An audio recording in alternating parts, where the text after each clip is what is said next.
Bacon.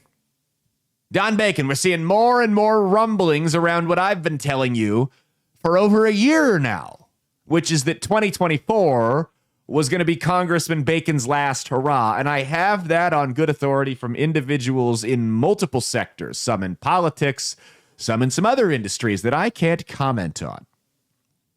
I've been telling you, Don Bacon is not running in 2026. I've been like 90% sure. Now we're seeing more articles that are coming out speculating on the idea that Bacon's going to retire. Bacon himself has acknowledged that he might retire.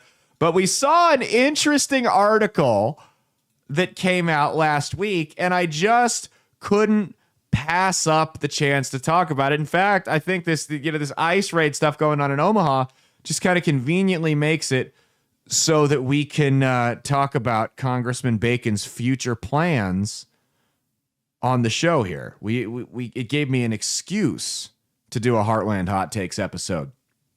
So Don Bacon he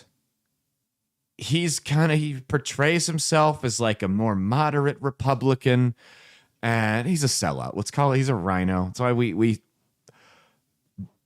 why we emphatically endorsed Dan Fry on the air here on this show. We're not shy about endorsing candidates. We want you to know where we stand here. But Don Bacon's been at odds with President Trump and a lot of other more conservative members of Congress about some taxes, some spending, and more importantly, his buddies over in Ukraine. Well, Bacon there's now speculation around the idea that, 2026 might be, or 2024 might have been Bacon's last run, and he's going to retire at the end of next year. He could be doing it to gear up for a 2028 presidential run. That's right, Don Bacon, 2028. I hope they got a bar at the White House. Here's what I'll say. There's 3 reasons people run for president. 3 reasons. And they're kind of tiered as to how serious of a candidate you are.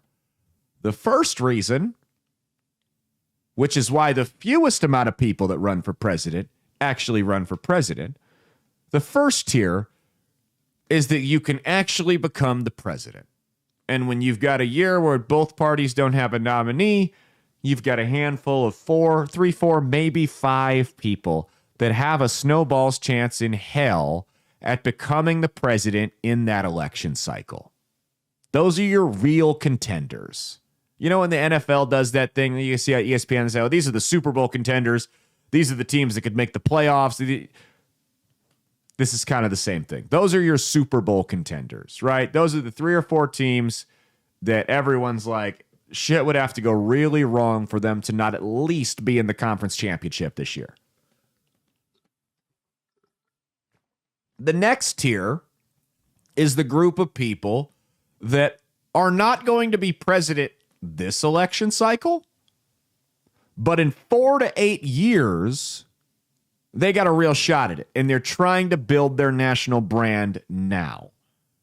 This would be somebody like Ron DeSantis. Ron DeSantis knew he was not going to win in 2024. Now, sometimes these people don't play their cards right, and they absolutely kneecap their chances at ever becoming president, which is what Ron DeSantis did in 2024. Now, granted, we all thought Marco Rubio did that in 2016, and a lot of people see him as a front runner 3 years from now. So never say never on DeSantis. That's all I'm saying. A lot can change between now and then.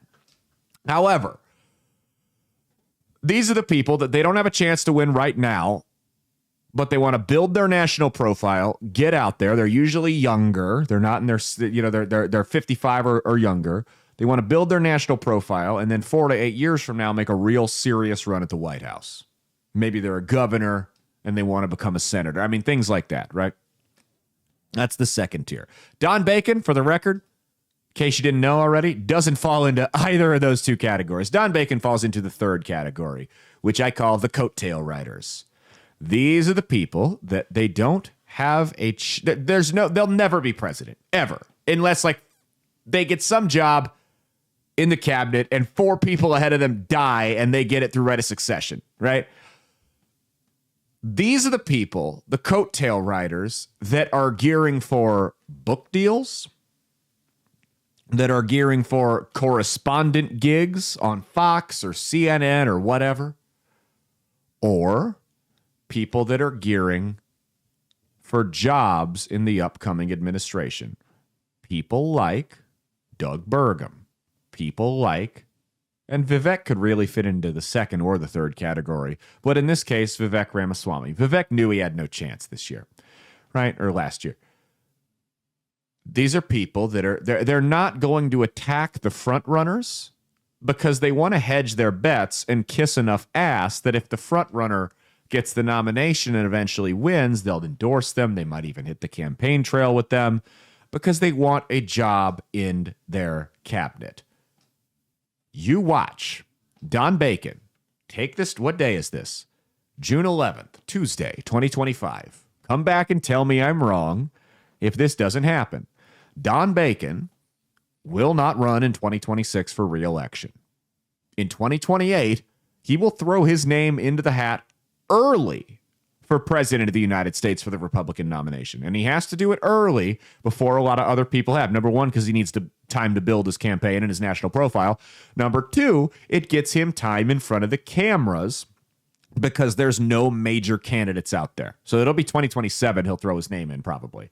It'll get him time in front of the cameras that the major candidates would otherwise eat up. But since there won't be any major candidates that have declared at that point, Don will get all the camera time. Why is he doing this? Well, because he either wants that gig on CNN, which he may already have at this point, or, and this is what I really think he's aiming to do, he's trying to attach himself to either Marco Rubio or J.D. Vance, whoever wins the nomination in 2028, and get a Secretary of Defense job. Now, Secretary of Defense Don Bacon would be a disaster for a whole slew of reasons. This guy is a war hawk. I mean, this is Dick Cheney 2.0 if this guy gets this gig. I mean, this is a direct threat to the stability of the entire planet. Don Bacon, much like, unfortunately, a lot of Republicans that are still in elected office, has never seen a war he doesn't like.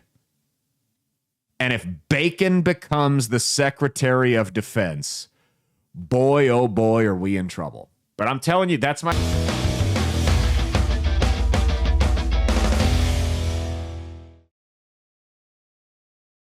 Hey, thanks for watching. If you liked what you saw, be sure to click the link in the description to get the full episode on Rumble. If you prefer to listen along, you could actually get us on Spotify, Spreaker, and iHeartRadio. You can also go to www.outlawstreamers.com to learn more about not just my show, but tons of other great shows and all the exciting projects they have coming up. Follow my socials at Caleb Isn't Funny on Twitter and Instagram, at Caleb Salvatore Comedy on the Chinese spy app that is TikTok, and be sure to like and subscribe to this YouTube channel. Thanks, and we'll see you every Saturday for brand new episodes of That's Based. Peace.